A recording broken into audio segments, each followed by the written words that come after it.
ನಮಸ್ತೆ ವೀಕ್ಷಕರೇ, MK news 9 ಕನ್ನಡಕ್ಕೆ ಸ್ವಾಗತ. ವೀರಶೈವ ಹಾಗೂ ಲಿಂಗಾಯತ ಧರ್ಮ ಕುರಿತು ಚಟಾಪಟಿ. ಮಾಜಿ ಸಿಎಂ ಡಾಕ್ಟರ್ ವೀರಪ್ಪ ಮೊಯ್ಲಿ ರಚಿಸಿದ ವಿಶ್ವ ಸಂಸ್ಕೃತಿ ಮಹಾಯಾನ ಸಂಪುಟ 3ರ ಕೃತಿ ಬಿಡುಗಡೆ ಸಮಾರಂಭ ಬಾಗಲಕೋಟೆ ಕಲಾಭವನದಲ್ಲಿ ಭಾನುವಾರ ನಡೆಯಿತು. ಈ ಸಂದರ್ಭದಲ್ಲಿ ವೀರಶೈವ ಹಾಗೂ ಲಿಂಗಾಯತ ಧರ್ಮ ಕುರಿತು ಜಟಾಪಟಿ ನಡೆಯಿತು. ಡಾಕ್ಟರ್ ಎಂಎಂ ಕಲಬುರ್ಗಿ ರಾಷ್ಟ್ರೀಯ ಪ್ರತಿಷ್ಠಾನ ಅಧ್ಯಕ್ಷ ವೀರಣ್ಣ ರಾಜು, ಲಿಂಗಾಯತ ಸ್ವತಂತ್ರ ಧರ್ಮವಾಗಿದೆ ಎಂದರು. ರಾಜುರವರ ಮಾತಿಗೆ ದಿಂಗಲೇಶ್ವರ ಸ್ವಾಮಿ ತೀವ್ರ ಆಕ್ಷೇಪ ವ್ಯಕ್ತಪಡಿಸಿದ್ದಾರೆ. ವೇದಿಕೆ ಮೇಲೆ ಇಬ್ಬರ ನಡುವೆ ಕಹನ ಚರ್ಚೆ ನಡೆಯಿತು. ಲಿಂಗಾಯತ ಪ್ರತ್ಯೇಕ ಧರ್ಮವೆಂದು ಎಲ್ಲಿ ತೀರ್ಮಾನವಾಗಿದೆ ನನಗೆ ತಿಳಿದಿಲ್ಲ ಎಂದು ದಿಂಗಲೇಶ್ವರ ಸ್ವಾಮಿ ಅವರು ಹೇಳಿದ್ದಾರೆ. ವೀರಶೈವ ಲಿಂಗಾಯತ ಅನ್ನುವಂಥ ಶಬ್ದ ಪ್ರಯೋಗ ಬಂತು ಅಂತಕ್ಕಂಥದ್ದು ವೀರಣ್ಣ ರಾಜುರವರು ಲಿಂಗಾಯತ ಅನ್ನುವಂತಹದ್ದು ನಿರ್ಣಯಿಸಲ್ಪಟ್ಟಿದೆ ಅನ್ನುವಂತಹ ಮಾತನ್ನು ತಾವು ಹೇಳಿದ್ರೆ ಅದು ಯಾವಾಗ ನಿರ್ಣಯ ಆಯಿತು, ಎಲ್ಲಿ ನಿರ್ಣಯ ಆಯಿತು ಅಂತಕ್ಕಂಥ ನನಗಂತೂ ಗೊತ್ತಿಲ್ಲ ಅನ್ನುವಂಥದ್ದನ್ನು ಈ ಸಂದರ್ಭದಲ್ಲಿ ಹೇಳ್ತಾ, ದಯವಿಟ್ಟು ನನ್ನ ವೈಯಕ್ತಿಕ ವಿಚಾರ ಅಂದರೆ ನಾನು ವೀರಶೈವ ಮತ್ತು ಲಿಂಗಾಯತ ಹೋದ ಸಾರಿ ಸರ್ಕಾರದಲ್ಲಿ, ಈಗೇನು ಸರ್ಕಾರ ಇದೆ ಈ ಸರ್ಕಾರ ಹೋದ ಸಾರಿ ಇದ್ದಂಥ ಸಂದರ್ಭದಲ್ಲಿ ಬಹುದೊಡ್ಡ ವಿಚಾರಗಳನ್ನು ಹೋರಾಟ ನಡೆದಂಥ ಸಂದರ್ಭದಲ್ಲಿ ರಾಜ್ಯದ ಮೂಲೆ ಮೂಲೆಗಳಲ್ಲಿ ನಾನು ಹೇಳುವಂಥ ಪ್ರಯತ್ನವನ್ನು ಮಾಡಿದ್ದೇನೆ. ವೀರಶೈವ ಲಿಂಗಾಯತ ಅಂತಕ್ಕಂಥದ್ದು ಬೇರೆ ಬೇರೆ ಅಲ್ಲ, ಅದು ಯಾವಾಗಿದ್ರೂ ಒಂದೇ, ಅದನ್ನು ಬೇರೆ ಮಾಡಬಾರ್ದು ಅಂತಕ್ಕಂತಹ ವಿಚಾರವನ್ನು ಈ ಸಂದರ್ಭದಲ್ಲಿ ನಾನು ಹೇಳಲಿಕ್ಕೆ ಬಯಸ್ತಾ, ಯಾಕೆ ಅಂತಂದ್ರೆ ನಾನು ಕೂಡ 1000ಕ್ಕೂ ಹೆಚ್ಚು ಗ್ರಂಥಗಳನ್ನು ನಾನು ಓದಿದ್ದೇನೆ.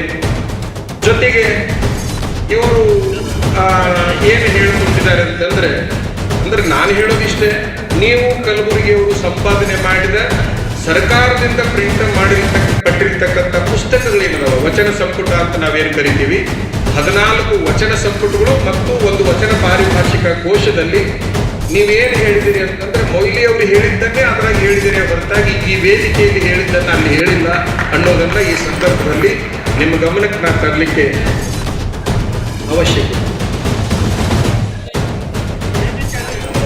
ಅಲ್ಲ, ಒಂದು ನಿಮಿಷ ಮೈಕ್ ನಿಮಗೆ ದಯವಿಟ್ಟು, ನಾವು ಇಬ್ಬರು ಆತ್ಮೀಯರೇ, ಆದ್ರೆ ಇದು ಸೈದ್ಧಾಂತಿಕವಾದ ವಿಚಾರ ಆಗಿರೋದ್ರಿಂದ ಒಂದೆರಡು ಮಾತು ವೀರಣ್ಣ ರಾಜುರವರು ಹೇಳ್ತಾರೆ.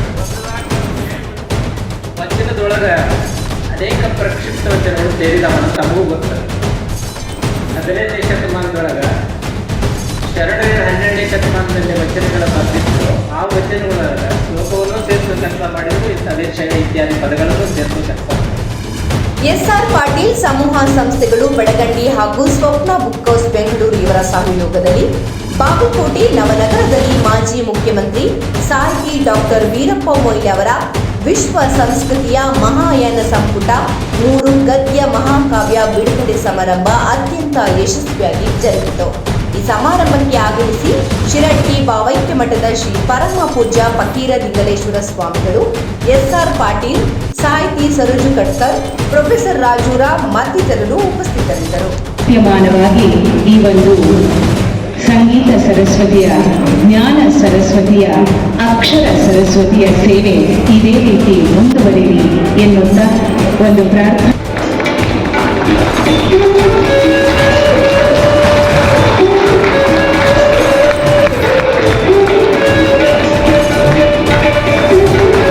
ವೀರಪ್ಪ ಮೊಯ್ಲಿಯವರು ಕೂಡ ವೃತ್ತಿಯಲ್ಲಿ ಕಾನೂನು ಸಲಹೆಗಾರರು. ನಮ್ಮ ಎಸ್ಆರ್ ಪಾಟೀಲ್ಜಿಯವರು ಕೂಡ ವೃತ್ತಿಯಲ್ಲಿ ಕಾನೂನು ಸಲಹೆಗಾರರು. ಇಬ್ಬರು ವಕೀಲರು ಒಂದು ಅದ್ಭುತವಾದಂತಹ ವಿಶ್ವ ಸಂಸ್ಕೃತಿಯ ಮಹಾಯಾನ ಸಂಪುಟ 3 ಇದನ್ನ ಬಿಡುಗಡೆ ಮಾಡಿ ಲೋಕಾರ್ಪಣೆಗೊಳಿಸ್ತಾ ಇದ್ದಾರೆ.